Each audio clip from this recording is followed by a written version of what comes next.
मुसलमानों की दुकानों से सामान ना खरीदें और मुस्लिम धर्म गुरु कह रहे हैं कि ऐसी अपील समाज को बांटने की कोशिश है। ये रिपोर्ट देखिए।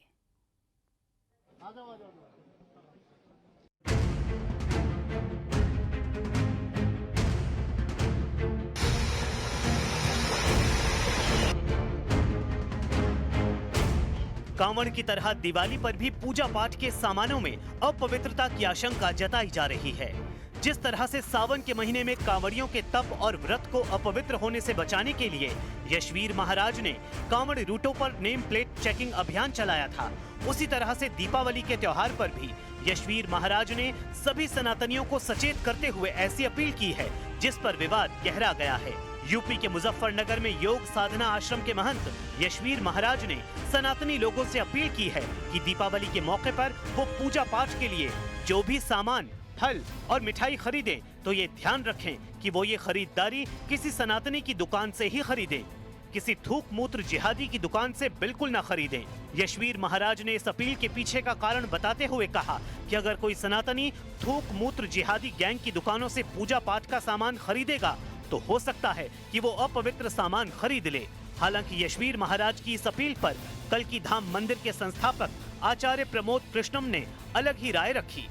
उन्होंने कहा कि भारत में पैदा होने वाला हर व्यक्ति सनातनी है, इसलिए कौन किससे सामान खरीदेगा ये उस पर ही छोड़ देना चाहिए।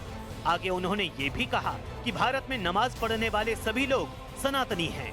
सनातन धर्म के मानने वालों से मेरा कहना है कि जब भी आप अपने इन पर्वों को मनाने के लिए पूजा पाठ का सामान खरीदें, प्रसाद, फल, मिठाई खरीदें तो अपने सनातन धर्म के दुकानदारों से ही खरीदें। किसी भी थूक मूत्र जिहादी गैंग के यहां से न खरीदें। यदि आप लोगों ने थूक मूत्र जिहादी गैंग के यहाँ से पूजा पाठ का, फल का या प्रसाद का, मिठाई का सामान खरीदा तो न तो आपकी पूजा पाठ लगेगी और न ही आपका व्रत रहेगा। कोई प्रार्थना करता है, कोई पूजा करता है, आरती करता है, वंदना करता है, कोई हवन करता है, कोई नमाज पढ़ता है, कोई प्रेयर करता है, कोई अरदास करता है, ये सब सनातन का हिस्सा है। कोई निर्गुण को मानता है, कोई सगुण को मानता है, तो सभी सनातनी है। तो कौन किससे सामान लेगा, कौन किससे सामान नहीं लेगा, ये सामान लेने वाले के ऊपर छोड़ देना चाहिए। वहीं यशवीर महाराज की अपील के समर्थन में कथावाचक आचार्य शांतनु महाराज भी खड़े हो गए हैं। उन्होंने कहा कि दीपावली पर सनातनियों को सनातनी दुकानदारों से ही खरीदारी करनी चाहिए, जबकि समाजवादी पार्टी के नेता अशोक यादव ने यशवीर महाराज और शांतनु महाराज पर बीजेपी का एजेंडा आगे बढ़ाने का आरोप लगा दिया। दीपावली जो मनाता है, होली जो मनाता है, जिसकी श्रद्धा है उन त्योहारों में, वह अपने वस्तुओं में शुचिता रखेगा, पवित्रता रखेगा। वह जो बेचेगा, चूंकि वह स्वयं सनातनी है, तो वह एक अलग ढंग से व्यापार व्यवसाय करेगा। और जिसकी श्रद्धा ही नहीं है, उससे सामान आप क्यों खरीदेंगे? तो प्रथम दृष्टया हम वहां पर अपने मान्यताओं का खंडन करते हैं। इस कारण से ऐसी कोई भी मांग हो, वह निश्चित। दुर्भाग्य है कि भारतीय जनता पार्टी की कुदृष्टि हमारे इन त्योहारों पर पड़ गई है, जो कि हर त्योहार को हिंदू और मुसलमान के रंग में रंगने का काम कर रही है अपने लोगों के द्वारा, ताकि भारतीय जनता पार्टी का जो नफरती एजेंडा है, इस एजेंडे को आगे बढ़ाया जाए इन त्योहारों का इस्तेमाल करके, जो कि बहुत ही घृणित काम है। अब जो भी लोग इस तरह के काम कर रहे हैं, ये भाजपा के इशारे पर कर रहे हैं। यशवीर महाराज की मांग तो सिर्फ दिवाली पर पूजा पाठ के सामानों की खरीदारी को लेकर थी, लेकिन मथुरा के साधु संतों ने धनतेरस पर लक्ष्मी गणेश की मूर्ति की खरीदारी को लेकर भी बड़ा बयान दे दिया। मथुरा वृंदावन के संतों ने मांग की है कि दीपावली में दीपदान और लक्ष्मी गणेश की मूर्तियों को मुस्लिम समुदाय के लोग न बेचें। इससे मूर्तियों और दियों के अपवित्र होने का खतरा बना रहता है। तुम्हें हमारे हिंदुओं से नफरत है, हमारे पवित्र ग्रंथों से नफरत है, तो तुम हमारे त्योहार में दीपक क्यों बेच रहे हो? तुम हमारे त्योहार में लक्ष्मी गणेश की मूर्ति क्यों बना रहे हो? तुम लोग स्वच्छता का ध्यान नहीं रखते, तुम लोग जब 100 से जाते हो तो हाथ नहीं धोते, उन्हीं हाथों से मूर्ति बनाना चालू कर दो। अरे तुमको मूर्ति बेचनी है तो अपने मक्का मदीना की बेचो, अपने अल्लाह की बेचो मूर्ति, अपने मोहम्मद पैगंबर जी की मूर्ति बेचो। हमारे त्योहारों में घुसपैठ करने का प्रयास मत करो। तो हम दीपावली पे ऐसे लोगों का आदर करें जो भक्ति संपन्न हैं, जो भाव से बनाते हैं, उनके दिए, उनकी झालर, उनकी ही दुकानों की स्टिकर खरीदें।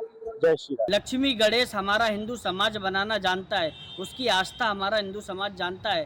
तो इसलिए ये जो पूजा पाठ का जो सामान है, जो दुकानों का जो सामान है, वो इन जिहादी मानसिकता वालों से हिंदू समाज कतई ना खरीदे। में दीपक का प्रचलन विशेष रूप से महत्वपूर्ण है। हमारा सभी सनातनियों से, सभी देशवासियों से अनुरोध है, निवेदन है कि दीपक अपने समाज के जो कुम्हार जो बनाते हैं दीपक, उन्हीं से दीपक खरीदें, अन्य विधर्मियों से न खरीदें, क्योंकि वो स्वच्छता का किसी प्रकार से ख्याल नहीं। वहीं महाराष्ट्र में ऐसा ही बयान एनसीपी विधायक संग्राम अरुण जगताप ने दे दिया तो पार्टी में खलबली मच गई। एनसीपी ने अरुण जगताप को नोटिस जारी कर जवाब तलब किया है। दरअसल अरुण जगताप ने कहा था कि हिंदुओं को केवल हिंदुओं की दुकानों से ही सामान खरीदना चाहिए। इस पर महाराष्ट्र के डिप्टी सीएम अजीत पवार ने कहा कि महाराष्ट्र में अलग अलग समुदायों के बीच ऐसा कोई भेदभाव नहीं है, सभी को अपनी बात कहने का अधिकार है, लेकिन हमें इस बात का ध्यान रखना चाहिए कि हमारी बात से दूसरे समुदाय की भावना को ठेस न पहुंचे।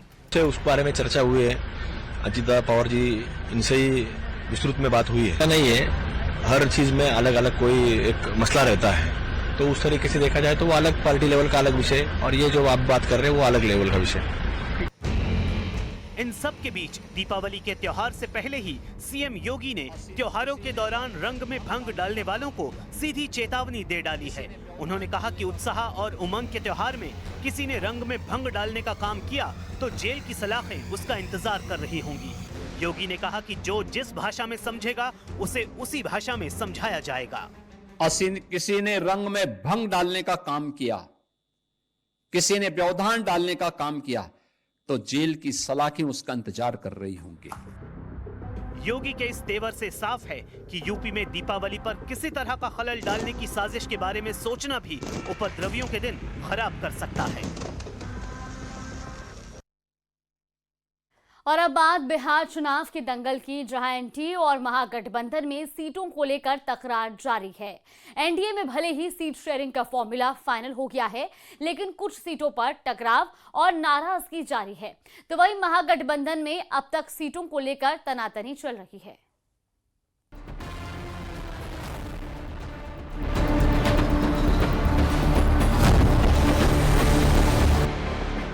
बिहार विधानसभा चुनाव को लेकर सियासी सरगर्मियां तेज हो गई हैं। बीजेपी के बाद जेडीयू ने भी 57 उम्मीदवारों की पहली लिस्ट जारी कर दी है।